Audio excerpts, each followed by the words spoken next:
야구야구 김영준입니다. 토론토가 한 경기 만에 가을 야구 탈락 위기에 몰렸습니다. 토론토는 와일드카드 시리즈 1차전에서 템파베이에게 1대4로 패했습니다. 이에 류현진이 나서는 내일 경기를 패하면 올 시즌이 끝나게 됩니다. 먼저 지역 언론으로부터 미친 게 아니냐는 이야기까지 들었던 몬토요 감독의 선택은 틀리지 않았습니다. 슈메이커가 3이닝 2K 무실점, 두 번째 투수로 올라온 로비레이가 3이닝 5K 1실점을 기록하면서 둘이 도합 6이닝 7K 1실점을 만들어냈습니다. 슈메이커를 35구에서 교체한 것에 대해 몬토요 감독은 처음부터 슈메이커에게는 타순에 한 바퀴만 맡길 생각이었기 때문에 예정된 교체였다는 말을 했는데요. 하지만 저는 슈메이커가 워낙 좋았기 때문에 계획을 수정해 1이닝만 더 끌고 갔으면 어땠을까라는 아쉬움이 있습니다.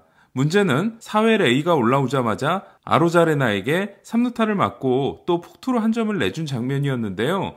이 과정에서 뭔가 느릿느릿했던 우익수 테오스카 에르난데스의 수비, 그리고 점수를 내주게 된 포수 데니 젠슨의 블로킹 모두 아쉬웠습니다.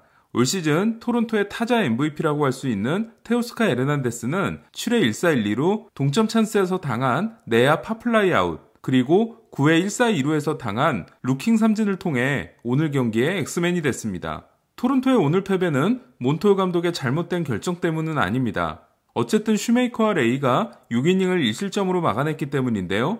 그러나 스넬이 마치 2018년 사이영상 시즌으로 돌아간 듯한 5와 3분의 2이닝 9K 1피안타 무실점 피칭을 한 데다 적시타가 될 수 있었던 7회 패닉과 8회 그리치게 잘 맞은 타구가 완벽한 수비 위치를 잡고 있었던 유격수 아다메스의 글러브 속으로 빨려 들어가는 등 전체적으로 운이 따르지 않았습니다.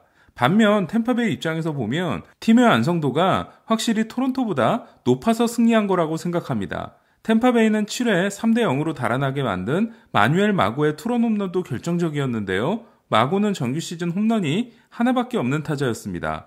오늘 마고를 보고 생각난 선수는 2005년 정규 시즌에서 568타석 무홈런을 기록했지만 월드시리즈 1차전에서 휴스턴 마무리 브래드 리치를 상대로 끝내기 홈런을 때려냈던 시카고 화이삭스의 1번 타자 스카 포세드닉입니다. 또한 템파베이의 오늘 승리는 케빈 캐시 감독을 칭찬할 수밖에 없는데요. 캐시 감독은 1대0으로 앞선 7회 1사 1리루에서 팀 불펜의 에이스인 닉 앤더슨을 올렸고, 앤더슨은 8회 한 점을 내주긴 했지만 아웃카운트 5개를 잡아내는 결정적인 활약을 합니다. 여기에 캐시 감독은 올해 한 번도 세이브를 거둔 적이 없는 페어뱅크스를 9회에 올려 마무리를 하게 합니다. 이로써 템파베이는 올해 세이브를 거둔 투수가 12명에서 13명으로 늘어나게 됐습니다. 제가 올 시즌이 시작되기 전 월드시리즈 매치업을 다저스 대 템파베이로 예상했던 것도 케빈 캐시 감독에게서 라루사 감독의 향기가 나기 때문입니다.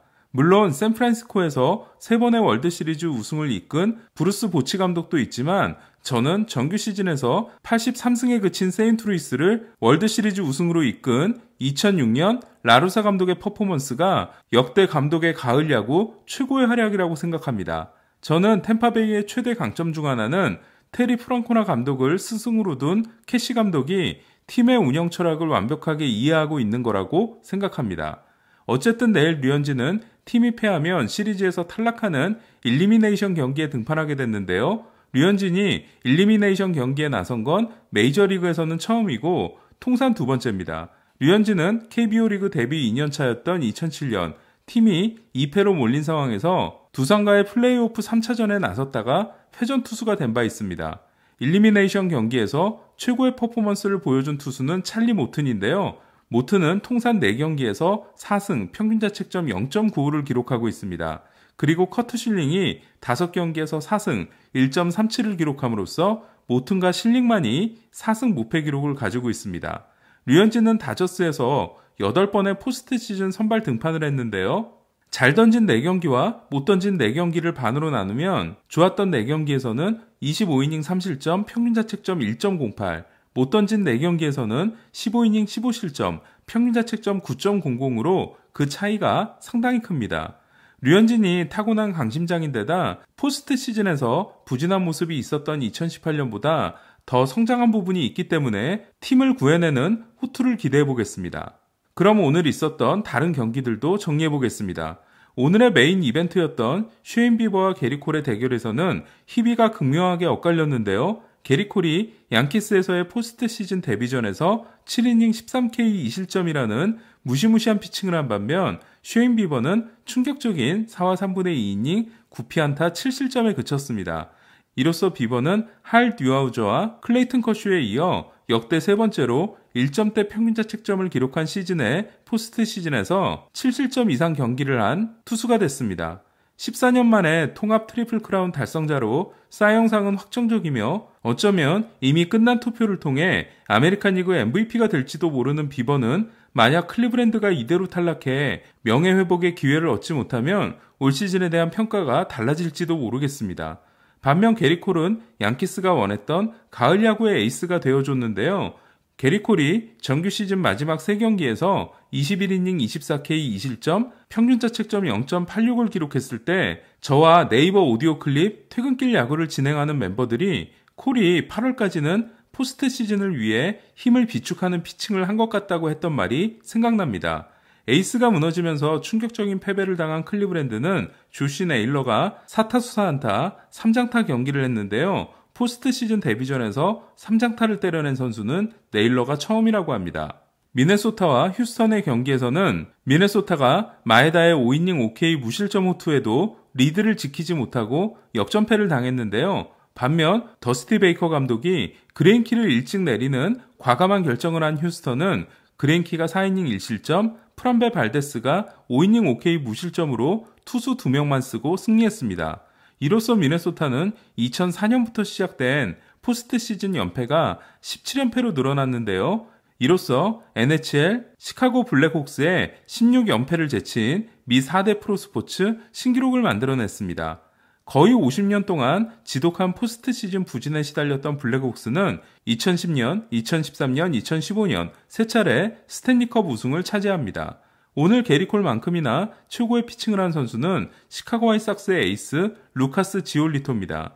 정규 시즌에서 노히터를 달성했던 지올리토는 오늘 오클랜드를 상대로 6이닝 퍼펙트를 이어가다 7회 선두타자에게 안타를 맞고 깨지는데요.